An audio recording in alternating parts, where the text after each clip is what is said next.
two lists, we see that some goals are unhealthy. We can compare these to the goals that actually move us a different direction, move us towards dialogue. Now, I'm going to tell you that I am not a fan of these two lists because it really disturbs me that the list on the left is considered unhealthy. Take a look at this list with me. When you're in a crucial conversation, how many of you would agree with me that it's oh so tempting to want to be right? Right? These look familiar. These look lovely and tempting and attractive, and we're drawn to these. We like to be right. We like to look good. We like to save face. And we also know that it matters to us what people think of us, and we want harmony in the room. We want people to feel like we're getting along, so we do what we can to keep the peace. We also know that in conversations when we disagree, we're often tempted to moving to want to win the argument. And as we do, if something goes wrong, it's very easy to move into punishing and blaming others for the challenges that we're experiencing.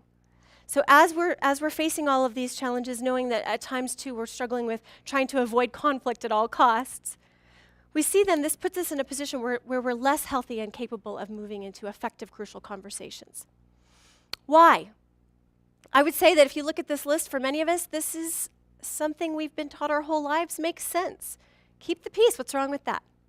I'll tell you what's wrong with it. None of those objectives moves us towards dialogue. None of those allows us to establish a free flow of meaning between two or more people. And so results suffer. We don't get the solutions that can be the most helpful to us. And so what we want to do instead is shift our focus. Instead of focusing on what we want in this moment, where the emotion is flaring, move to a place where we're focused on goals of dialogue. So let's take a look at this list. This list is very different. It suggests that our number one focus should be on learning. Learning about the other person, learning about their perspective and their ideas. Finding the truth, even if, by the way, it's different from what we think it should be, or what we anticipate it's going to look like when we enter into the conversation. We also want to focus on producing results. Now, I would tell you, I'm always focused on results, so I'm not sure that's a challenge for me.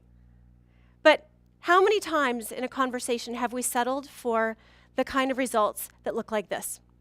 Look, just do what I say, and as long as we're okay with this, and we can commit to this deadline, and we can put it on paper, we can move forward. Okay, but does that necessarily move us forward, or are we going to be back having the same conversation again in 3 weeks because no one was really committed to the solution at hand? So when we talk about producing results, what we're talking about are the long-term, sustainable kind that actually move us forward. And remember that results are never enough if the relationship has been harmed along the way. And so the other focus here is that we need to be focused on strengthening relationships. Now, the way I think about the comparison between these two is really focusing on me, on the unhealthy side, right? It's all about me, it always is, okay? But when I'm focused on me, something gets lost.